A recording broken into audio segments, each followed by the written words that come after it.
Let's go, Broncos! The energy in Denver is reaching new heights and making waves. If you've been following along even remotely, you can sense that something big is happening in Dove Valley. We're not talking about hype anymore. We're talking about indisputable evidence that the Denver Broncos are capturing the attention of the entire NFL. What's happening behind closed doors isn't just capturing the attention of fans, it's capturing the attention of front offices, analysts, and rival players across the league. And I need to break it all down for you, because what's happening in real time could very well set the Broncos up for a Super Bowl run sooner than anyone expected. But before I unpack this whirlwind of events, hit the like button if you're a Broncos fan through thick and thin, especially if you followed this team through thick and thin. If you've been here since the Elway days, if Mile High is more than just a stadium to you, then comment, "Go Broncos!" My heart bleeds orange and blue. Here's where it gets wild. Critics out there were saying Bo Nix didn't get enough weapons, that the Broncos botched the draft. Some gave the Broncos a C, maybe a C+.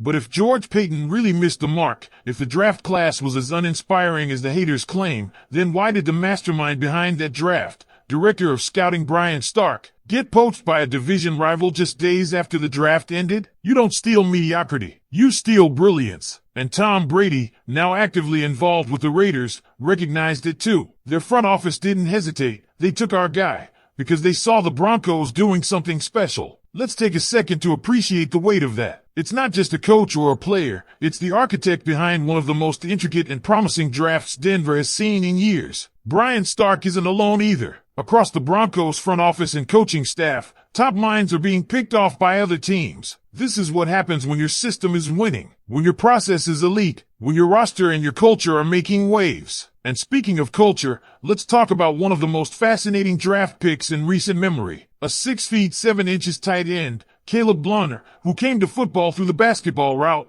just like Antonio Gates, Jimmy Graham, and our very own Julius Thomas. People laughed. They said Denver could have picked him up as an undrafted free agent. But here's what they didn't know. Denver wasn't the only team who saw his potential. The same team that landed Tyler Warren, widely regarded as the top tight end in this year's draft, had already reached out to Blunter. That tells you everything. Two front offices were competing for him. This wasn't a panic pick. This was smart, strategic planning, and another example of how this staff knows exactly what it's doing. Now, let's shift to a huge piece of news that should fire up every Broncos fan. Talanoa Hufanga had every reason to stay with the San Francisco 49ers. More money, more familiarity, a coaching staff he knew, but he chose Denver. Why? Because of the quarterback. Because of Bo Nix. He said when a team doesn't just go 3-and-out repeatedly, when a team has direction and promise, it's easier to buy in. He passed up Kyle Shanahan and John Lynch, two of the most respected minds in football, to come to the Mile High City. That's massive, and he's not alone. Evan Engram also leaned heavily toward Denver. These decisions are beginning to form a pattern. The Broncos are building something real, and smart players across the league want to be part of it. Not because of gimmicks, not because of money, because of culture,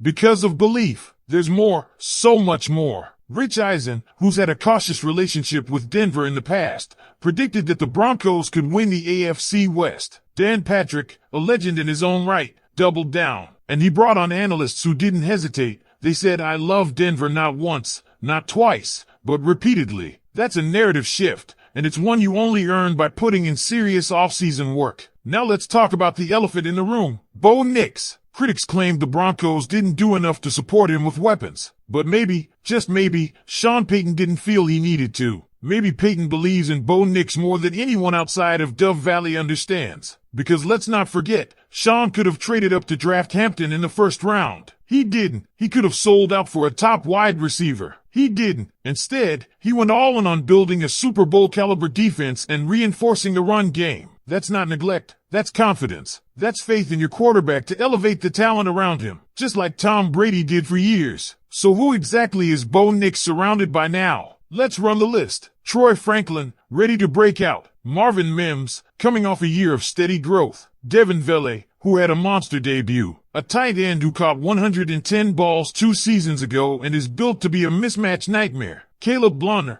the basketball convert who could be the next great red zone threat. Add in Pat Bryant, whom Payton compared to Michael Thomas, and you've got weapons, even if they aren't flashy first-round names. Then there's R.J. Harvey. The more tape we see, the more it becomes clear, this dude is the real deal. his cuts, his burst, his vision. At the Senior Bowl, he dusted one of the top linebackers in one-on-ones with a double move so filthy it should have been flagged. And that's not even getting into his receiving ability, which Payton has started to highlight more and more. If Harvey delivers the way this staff believes he can, Denver's run game will go from below average to elite in a hurry. And we have to talk about how bad things were last year, just to understand how far this team can go. Denver was 22nd in second down conversions. They were way below average on third downs. Why? No consistent run game. That's been addressed. With a solid run game and Bo Nix having a full offseason with the same coaching staff, we are setting up for something explosive. Picture this. Bo Nix, who skipped the party scene, fully committed to his craft, spending the entire offseason in Denver, attending Nuggets and AVS playoff games, embedding himself in the community. Focused, locked in, ready. With upgrades all around him and continuity on the staff, you're going to see massive development. Not incremental, massive. And that's before we even factor in the defense. Dre Greenlaw, Juana, a secondary that's coming together, and front seven reinforcements that include the freakish Savon Jones. This roster is different. It's deeper. It's tougher. It's smarter. And the entire NFL is starting to notice. So here we are, Broncos country. The haters said we failed the draft. But if that's true, why is the rest of the league scrambling to steal our scouts? Why are high-profile free agents choosing Denver over Super Bowl contenders? Why are national analysts flipping their outlook and calling Denver the AFC West sleeper? This isn't a rebuild. This is a reawakening. A carefully constructed climb back to relevance. And not just relevance, dominance. It's not hype if it's backed by action. And the Broncos are proving, one move at a time, that they're not just back.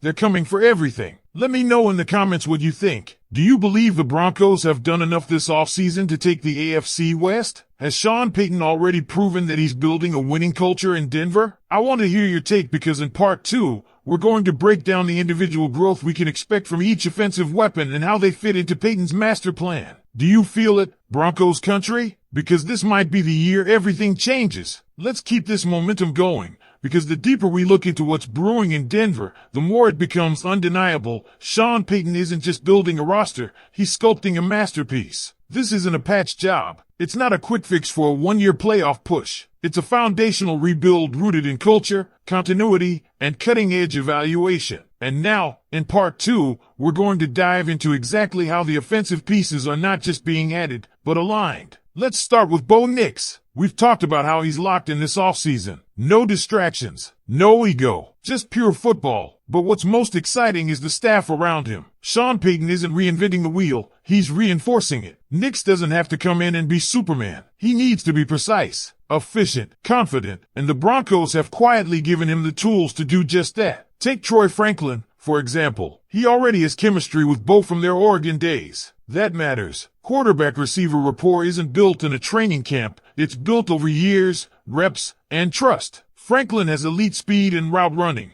and as he grows into his NFL body, he could easily become the WR1 in Denver's system. He understands Bo. He knows how to break off routes when things break down, and that anticipation can be deadly. Then there's Marvin Mims. Don't sleep on him.